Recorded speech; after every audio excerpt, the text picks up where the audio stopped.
In Robert Browning's My Last Duchess, the Duke's repeated use of the pronoun my shows his possessiveness and objectification of his previous wife.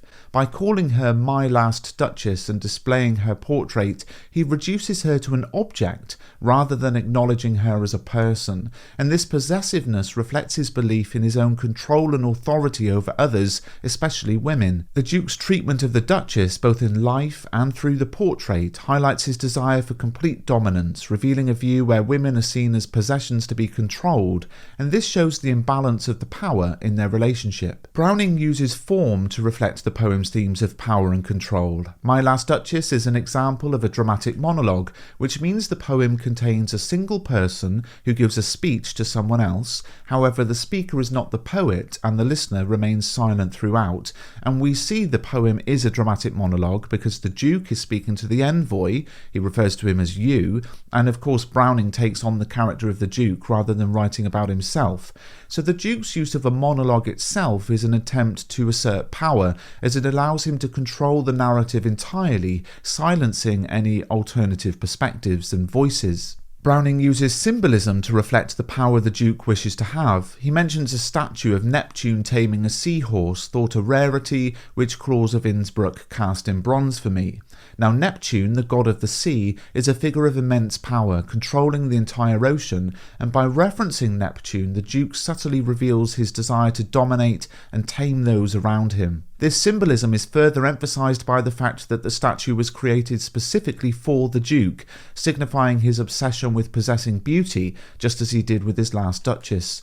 The Duke's pride in the statue reflects his pride in his own ability to control others, and this is the second example of art symbolism in the poem, because of course the painting, hidden behind a curtain which only the Duke can pull back, is also a symbol of the control the Duke wishes to have.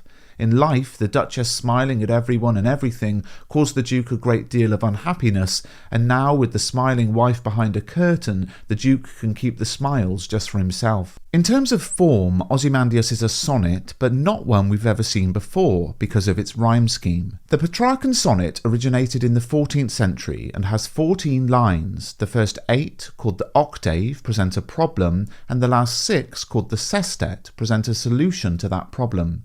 The octave always has an ABBA rhyme scheme, and the rhyme scheme of the sestet can vary. Now we see elements of the Petrarchan sonnet in Ozymandias. There are 14 lines, structured as a group of 8 lines, an octave, which present the statue, and 6 lines, the sestet, which focus on the pedestal and the poem's wider message about power. But it doesn't stop there. Next, we have the Shakespearean sonnet from the 16th century, which is written in iambic pentameter, that's lines of 10 syllables with alternating stressed and unstressed syllables, is divided into 3 stanzas of 4 lines each, known as quatrains, and finished with a rhyming couplet which also serves as the volta. Its rhyme scheme is always ABAB, CDCD, EFEF, GG. And in Ozymandias, the opening rhyme scheme is ABAB, which fits the Shakespearean sonnet model, not the Petrarchan model, and the poem is written mostly in iambic pentameter.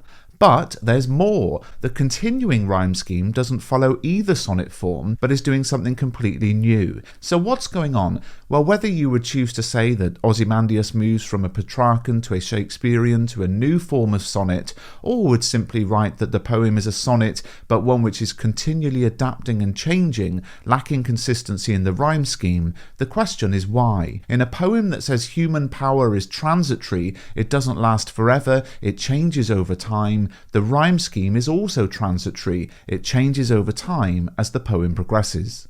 Shelley uses alliteration to present the ruler's oppressive abuse of power. Alliteration is the repetition of consonant sounds at the start of words or phrases, and we see examples in the poem with Cold Command and King of Kings, with the repetition of the hard k sound. Now, sound is often important in poetry because of the roots in the oral tradition, where poems were spoken aloud to present important stories and cultural values. So always have a think about the sound a poem creates. What can we say about the sound in Ozymandias? Well, the repeated hard k creates a harsh and abrupt sound effect reflecting the harsh and abrupt nature of Ozymandias' rule. That's why so many swear words have the k sound in them. It's a harsh and abrupt sound, and the alliteration gives us an indication of the kind of ruler Ozymandias was.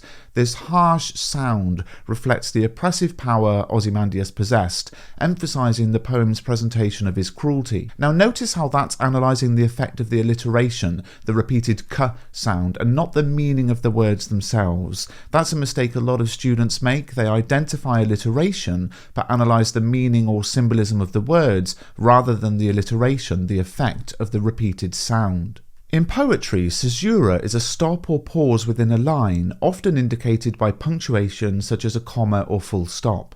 Look at this example with the full stop in Ozymandias, nothing beside remains. The full stop after this forces the reader to stop and reflect on the end of Ozymandias' power. This abrupt stop symbolises the abrupt end of Ozymandias' legacy. What was once a symbol of immense power is now reduced to nothingness. And the message of this poem is about misguided notions of human power, how nothing lasts forever. So the caesura backs this up by making the end feel more final and empty. It makes the reader stop and think about the contrast between the past glory and the current emptiness, reinforcing the poem's theme that all human power eventually fades away.